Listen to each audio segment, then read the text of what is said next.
Souveraineté économique dans le sens de maîtrise de ses ressources économiques. Par exemple, bon, on a parlé de la rémunération de la main-d'œuvre, on a parlé des matières premières, etc. Il faut avoir le contrôle sur ça, sur la production, sur les recettes que ces productions génèrent, etc. Donc ça, c'est une partie de la souveraineté économique. Il faut avoir aussi le contrôle sur les politiques économiques, c'est-à-dire qu'est-ce qu'on veut faire. Et là, il y a une dimension un peu épistémique, c'est-à-dire qu'il faut avoir son propre modèle. Pourquoi suivre, par exemple, ce que disent la FMI, la Banque mondiale et d'autres. Et souveraineté monétaire. Souveraineté monétaire, on peut déjà dire qu'il y a une dimension tout à fait évidente dans la souveraineté monétaire. C'est la souveraineté monétaire qu'on pourrait dire formelle, nominale.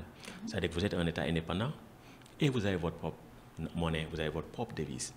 Et donc, par exemple, en Afrique, il a été naturel pour les pays qui sont devenus indépendants, qui se sont émancipés de leur puissance colonisatrice, d'émettre leur propre monnaie, de battre monnaie, parce que c'est un instrument de souveraineté. Et ça a été le cas pour tous les pays, sauf ceux de la zone franc qui utilisent le franc CFA. Donc ces pays qui utilisent le franc CFA n'ont pas de souveraineté monétaire formelle, nominale. Et ça, c'est dû à la manière dont ces pays ont obtenu leur indépendance. Donc ces pays n'ont pas de souveraineté monétaire formelle parce que ces pays ne battent pas monnaie. Et donc quand vous n'avez pas de souveraineté monétaire formelle, il y a des risques. Parce que en fait, les sanctions internationales sont toujours possibles. Par exemple, quand vous avez des dollars, quand vous avez des euros, c'est des dépôts dans les systèmes bancaires étrangers. Donc vos euros sont dans le système bancaire de la zone euro, les dollars dans le système bancaire américain, etc. Donc les puissances dominantes peuvent vous dire, bon, on va vous sanctionner pour X ou Y raison, pas assez de démocratie, vous violez les droits de l'homme, ou on ne vous aime pas, etc. Et donc, comme on a fait à la Russie, et comme on a fait à l'Afghanistan, on a saisi les réserves de l'Afghanistan, en dollars de l'Afghanistan. Donc, c'est possible, on peut faire ça. Mais il y a une chose que les puissances dominantes impérialistes ne peuvent pas faire. C'est-à-dire que quand vous battez monnaie, on ne peut pas dire au gouvernement, on ne peut pas imposer à la Banque centrale de ne plus travailler avec le gouvernement. Parce que c'est le gouvernement qui donne des ordres à la Banque centrale. Donc vous avez votre souveraineté monétaire, vous pouvez toujours faire des dépenses dans votre propre devise, même si vous êtes bloqué vis-à-vis des devises étrangères, etc. Donc il y a des limites aux sanctions. C'est ça la souveraineté monétaire formelle. Et donc, par exemple, les cas des pays CFA, ils n'ont pas de souveraineté monétaire formelle. Donc le Trésor français peut venir dire, bon, à la Banque centrale, il ne faut plus travailler avec le gouvernement, fermer ses comptes et ne leur permettez plus de se refinancer, etc. Donc c'est possible. Et ça, bon, c'est parce qu'on est dans un dispositif d'union monétaire, mais une union monétaire qui reste coloniale. Maintenant, il y a la souveraineté monétaire réelle, d'une certaine manière, la vraie souveraineté monétaire. Parce que battre monnaie, ça ne veut pas dire que vous êtes souverain, que vous pouvez faire tout ce que vous voulez. Beaucoup de pays battent monnaie, mais ont une souveraineté monétaire limitée. Et donc, comment pourrait-on définir la vraie souveraineté monétaire? En fait, il y a des conditions. C'est-à-dire, d'abord, vous devez avoir votre propre monnaie nationale ou fédérale, si vous êtes dans un État fédéral, avec votre propre banque centrale. Vous devez prélever les impôts dans votre propre monnaie. Disons, dans votre propre unité de compte. Vous dites, ma monnaie, c'est le dalasi, donc les impôts, je les reçois en dalasi, pas en dollars, par exemple. Une autre condition, c'est que vous ne fixez pas la valeur de votre monnaie, la valeur externe de votre monnaie, à celle d'une autre monnaie. Par exemple, bon, vous n'arrivez pas votre monnaie à l'euro ou au dollar ou à l'or, parce que quand vous fixez la valeur de votre monnaie à celle d'une autre, vous dépendez de cette monnaie-là. Là, on le voit avec le franc CFA, qui est fixé à l'euro. L'euro, on a vu récemment que sa valeur s'est dépréciée vis-à-vis du dollar. Et donc, du coup, le CFA se déprécie vis-à-vis du dollar, mécaniquement. Donc là, ça limite votre souveraineté monétaire. Et la condition la plus importante ensuite, c'est de ne pas émettre de dette en monnaie étrangère. Il faut éviter. Ou en tout cas, si on a une dette en monnaie étrangère, qu'elle soit faible ou en tout cas qu'on puisse la rembourser facilement. Quand vous remplissez ces différentes conditions, vous avez votre propre monnaie émise par votre Banque centrale nationale. Vous ne recevez des taxes et impôts que dans votre devise nationale, dans votre monnaie nationale. Vous ne fixez pas la valeur de votre monnaie à une autre et vous n'émettez pas de dette en monnaie étrangère. vous avez la souveraineté monétaire au sens de ce qu'on appelle la théorie monétaire moderne. En anglais, on dit MMT, Modern Monetary Theory. Qu'est-ce que ça implique, la souveraineté monétaire? C'est-à-dire la capacité du gouvernement à toujours honorer ses obligations dans sa propre devise.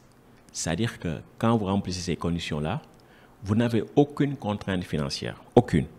C'est-à-dire que le gouvernement pourra toujours payer ses factures. La contrainte que le gouvernement a n'est pas financière. La contrainte que le gouvernement a est une contrainte réelle, c'est-à-dire l'inflation. Le souci du gouvernement, c'est est-ce que l'argent est dépensé dans des projets qui vont augmenter les capacités productives pour qu'il n'y ait pas d'inflation. Donc la question va être comment dépenser d'une manière qui ne crée pas d'inflation. Donc pour les souverains sur le plan monétaire, c'est ça la problématique. Et donc il y a un message émancipateur qui est associé au point de vue de la souveraineté monétaire. C'est-à-dire que quand vous vous rendez compte que la monnaie n'est pas une contrainte intrinsèque pour les gouvernements qui sont souverains, vous vous rendez compte également que tout ce qui est possible sur place, c'est-à-dire dans votre économie, tout ce qui est possible d'un point de vue technico-matériel peut être financé dans votre monnaie. C'est-à-dire qu'il n'y a pas de contrainte financière pour ce que vous pouvez faire vous-même. Par exemple, si on dit, bon, le Ghana, le Nigeria, l'Angola, tous ces pays-là qui ont leur propre devise, etc., veulent faire des écoles pour que tous les enfants aillent à l'école, ces pays ne peuvent pas venir nous dire qu'on n'a pas d'argent. À la limite, ces pays peuvent nous dire « Ah, nous ne savons pas fabriquer des écoles », donc on peut comprendre qu'ils aient une contrainte. Mais s'ils ont tout ce qui est sur place, ils ont les ingénieurs, ils ont les terres, etc., ils ont les équipements, il n'y a aucune contrainte financière pour que ces pays-là fabriquent eux-mêmes leurs écoles sans avoir besoin d'1 dollar de l'extérieur. Et donc, qu'est-ce qu'implique le point de vue de la souveraineté monétaire? Ça veut dire que le vrai développement qui est émancipateur, qui crée de la prospérité matérielle et qui limite la dépendance technologique et financière vis-à-vis de l'extérieur, c'est le développement qui est basé sur les ressources que vous contrôlez ou les ressources que vous pouvez développer localement. Donc, tout ce que vous pouvez faire sur place, vous n'avez pas besoin d'1 dollar de l'extérieur pour le faire.